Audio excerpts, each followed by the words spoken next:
بر محمد وال محمد بلندر صلوات اللہم صلی علی محمد وآل محمد اللہم صلی علی محمد وآل محمد اللہم صلی علی محمد وآل محمد۔ ناظرین السلام علیکم۔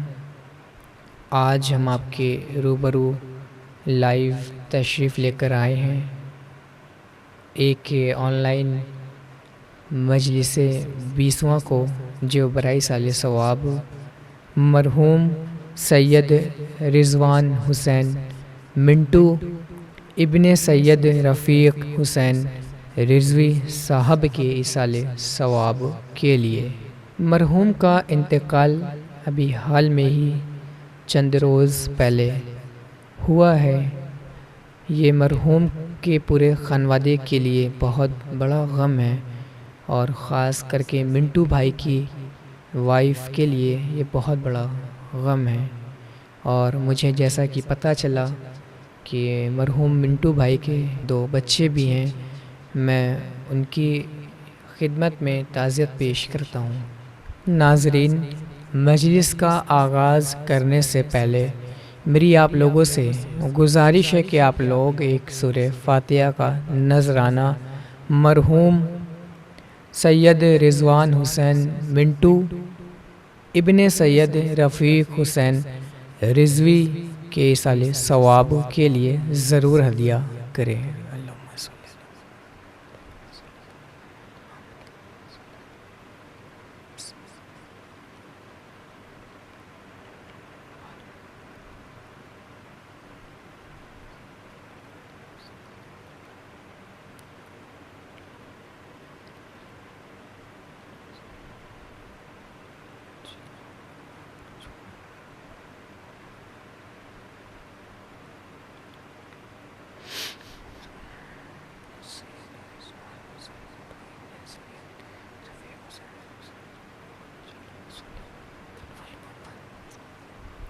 بر محمد وال محمد بلندر صلوات اللہم صلی علی محمد وآل محمد۔ ناظرین، اس لائیو مجلس میں جو ہمارے ساتھ آج شریک ہوں گے، ان کے اسم گرامی اس طریقے سے ہیں۔ تلاوت قرآن پاک کو انجام دینے کے لیے ہمارے ساتھ جڑیں گے جناب علی جواد صاحب نیو یارک سے، اور اس کارواں کو آگے بڑھانے کے لیے نیو یارک کی سرزمین سے ہمارے ساتھ جڑیں گے عباس رضوان رضوی صاحب، جو سلام خوانی کے فرائض کو انجام دیں گے۔ اور اس آن لائن مجلس 20واں میں سوز خوانی کے فرائض کو انجام دینے کے لیے ہمارے ساتھ جڑیں گے جناب مرزا شجاع صاحب الہ آباد انڈیا سے، اور اس لائیو مجلس 20واں کو خطاب فرمانے کے لیے ہمارے ساتھ جڑیں گے عالی جناب مولانا مرزا عمران علی صاحب نوئیڈا سے۔ انشاءاللہ یہ آپ کے روبرو ابھی آن لائن تشریف لے کر آئیں گے اور اس مجلس کو خطاب فرمائیں گے۔ ناظرین، اس لائیو مجلس 20واں میں نواخوانی کے فرائض کو انجام دینا تھا جناب ادیب زیدی صاحب کو، مگر ان کی بہن کی طبیعت کافی علیل ہو گئی ہے اور وہ ہاسپٹل میں ایڈمٹ ہیں، اس لیے وہ ہمارے ساتھ آن لائن نہیں جڑ سکیں گے۔ انشاءاللہ ان کی جگہ پر ہندوستان کی سرزمین سے مشہور و معروف نواخوان جناب عقیل حیدر شہنشاہ صاحب آپ کے روبرو سرزمین مظفر پور بہار انڈیا سے نواخوانی کے فرائض کو انجام دیں گے۔ اور میری آپ لوگوں سے گزارش ہے کہ آپ لوگ ادیب زیدی صاحب کی بہن کے لیے دعا ضرور کریں کہ مولا جلد سے جلد انہیں شفا عطا ہو، آمین۔ ناظرین، اس مجلس میں مرحوم منٹو بھائی کے برادر ان لا آپ کے روبرو تشریف لے کر آئیں گے ابھی، اور مرحوم منٹو بھائی کی زندگی کے بارے میں اپنی فیملی کی طرف سے کچھ روشنی ڈالیں گے آپ کے روبرو۔ تو میری آپ لوگوں سے گزارش ہے کہ آپ لوگ اس مجلس میں ضرور جوائن رہیں تاکہ آپ مرحوم منٹو بھائی کے پورے خانوادے کو تعزیت پیش کر سکیں۔ ناظرین، آئیے اب ہم اس مجلس کا آغاز کرنے جا رہے ہیں، اور میں باقاعدہ طور پر اس لائیو مجلس 20واں کے آغاز کے لیے تلاوت قرآن پاک کے لیے دعوت سخن دے رہا ہوں جناب علی جواد صاحب کو کہ وہ ہمارے ناظرین کی خدمت میں آئیں اور تلاوت قرآن پاک سے اس لائیو مجلس 20واں کا آغاز کریں۔ اعوذ باللہ من الشیطان الرجیم، بسم اللہ الرحمن الرحیم، الف لام میم، ذلك الكتاب لا ريب فيه هدى للمتقين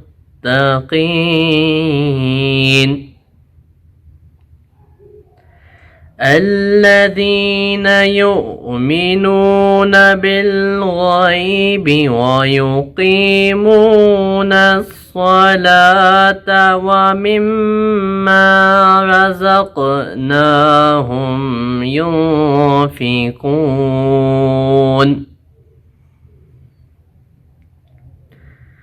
والذين يؤمنون بما أنزل إليك وما أنزل من قبلك وبالآخرة هم يوقنون أولئك على هدى من ربهم وأولئك هم المفلحون۔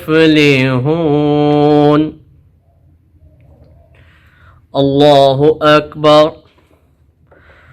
اللہ اکبر، بسم اللہ الرحمن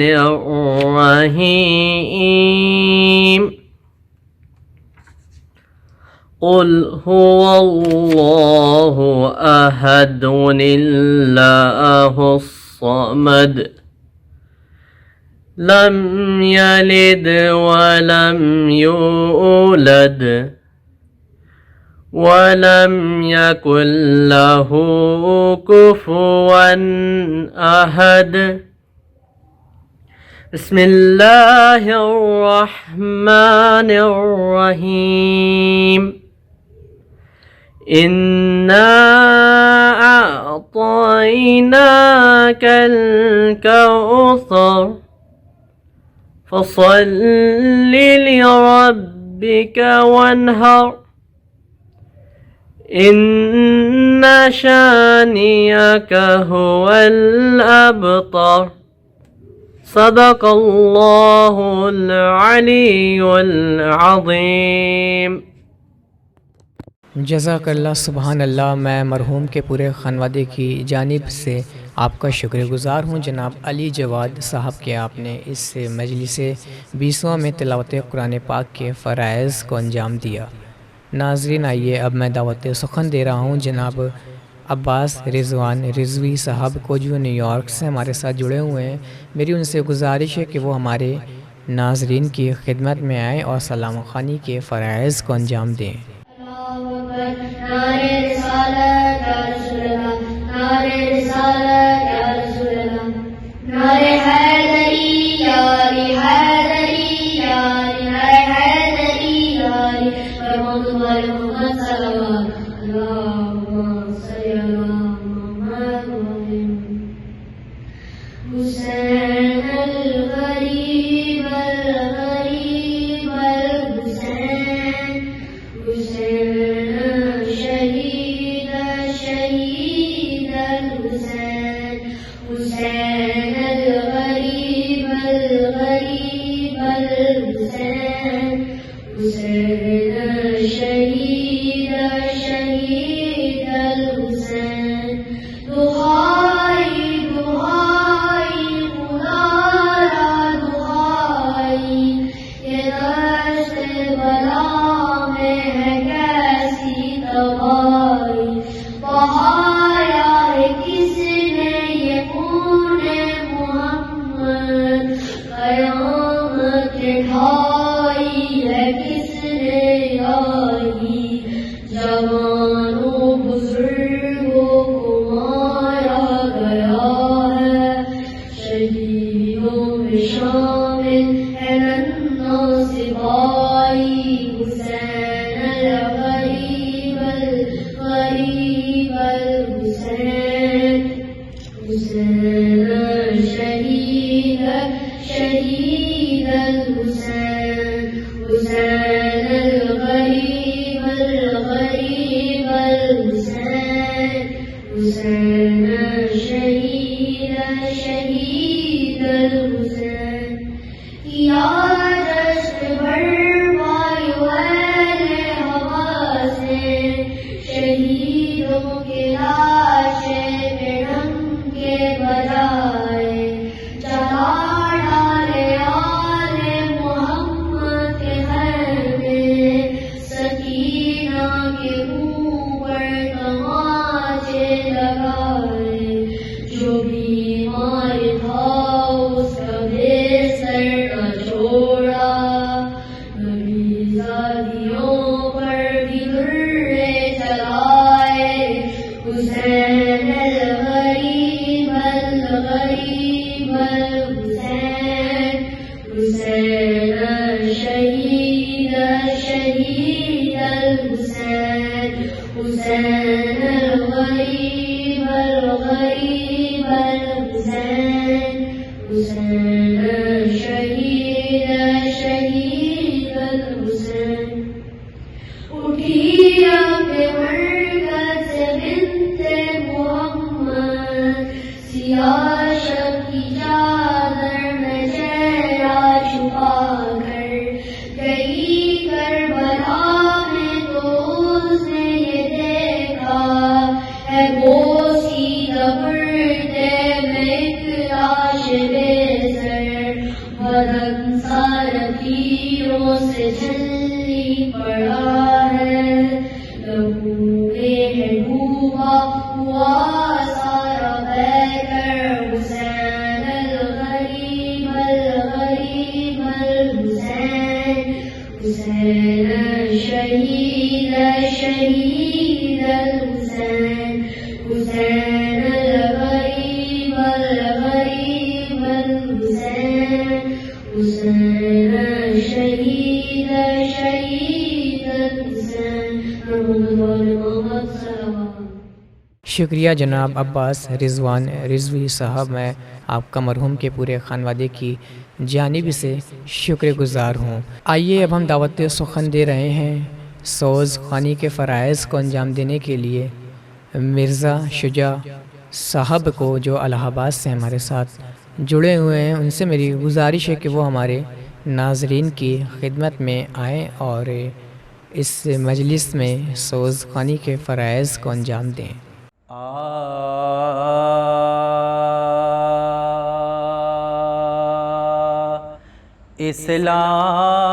اسلام کو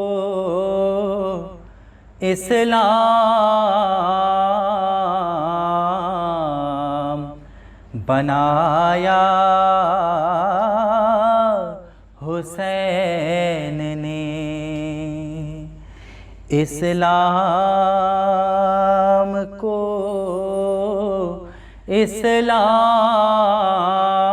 اسلام بنایا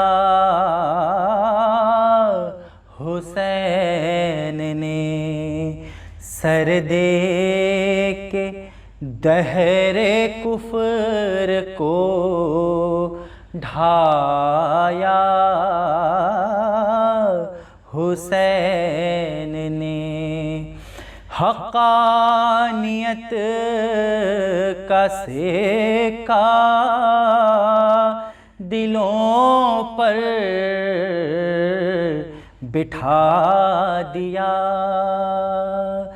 باطل کو یوں جہاں سے مٹایا حسین نے، اسلام کو اسلام بنایا حسین نے۔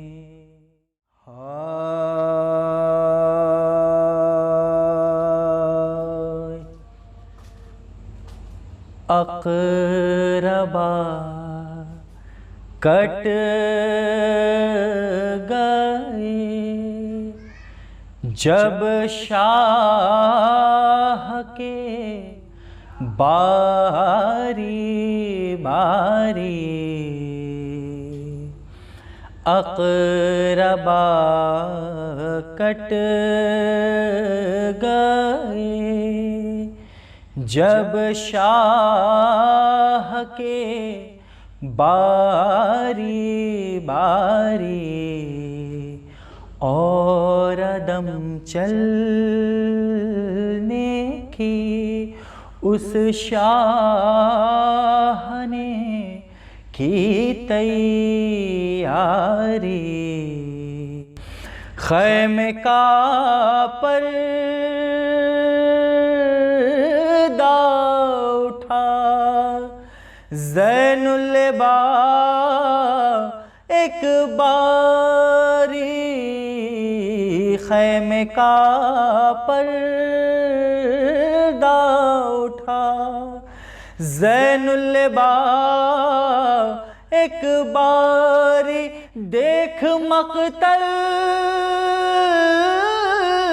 کی طرف کرنے لگا یوں زاری، خلد کے کوچ میں ہم کو نہیں بلواتے ہو، ارے قافلے والوں ہمیں چھوڑے چلے جاتے ہو،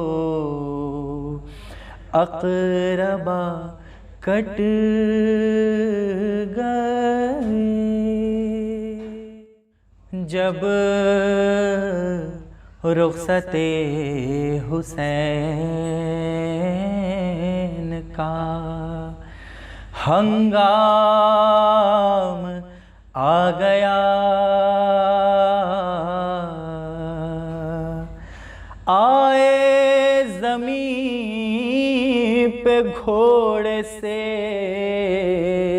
سجدے میں سر جھکا،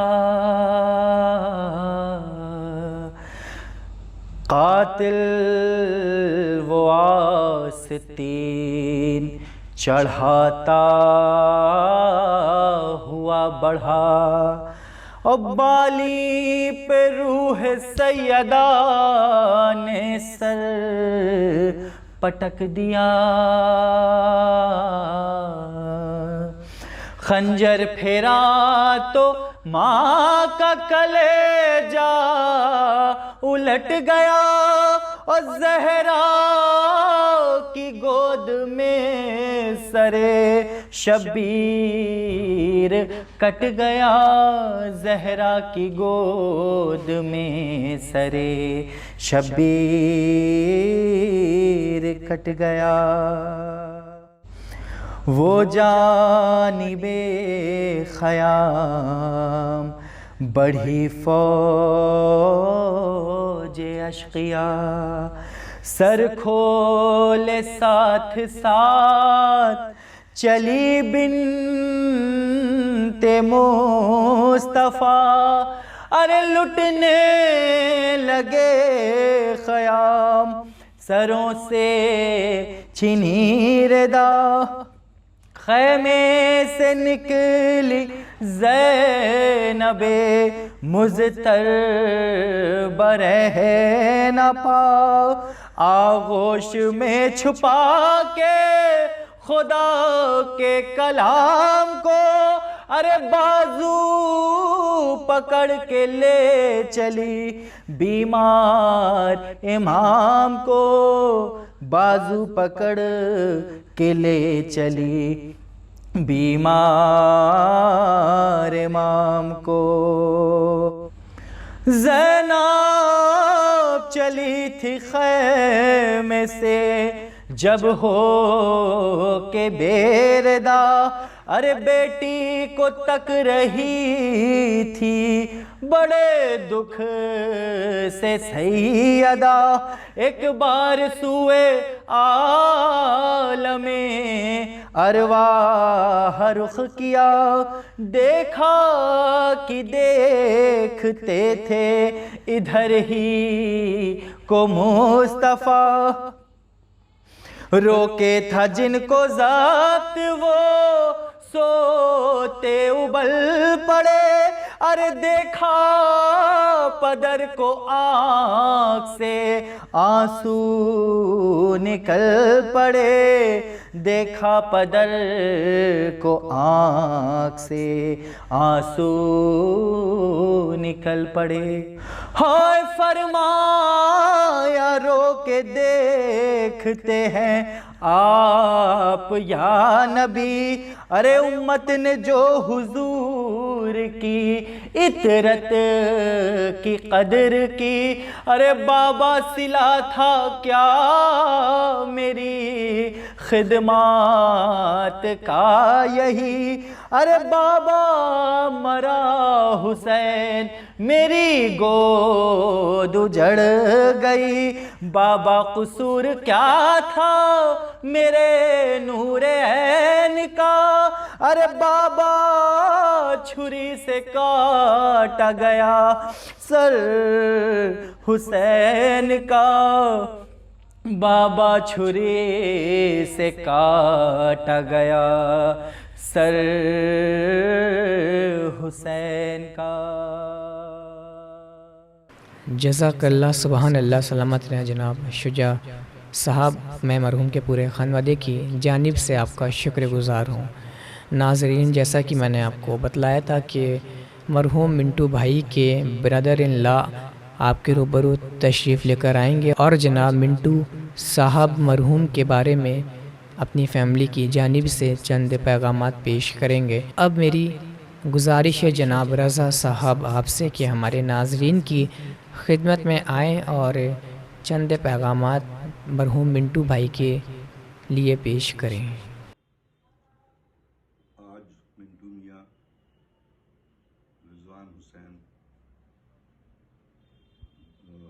ابن رفیق حسین صاحب کے بیٹی کی 20ویں کی مجلس کے سلسلے میں مجھ سے کہا گیا ہے کہ میں اس کے بارے میں کچھ بتاؤں۔ منٹو ہم دو بھائیوں کے بیچ میں ہمارا بردر ان لا یعنی صالح صاحب اور 4 بہنوں کے بیچ میں ایک ہی بھائی تھا جس کو کووڈ نے ہم لوگوں سے چھین لیا۔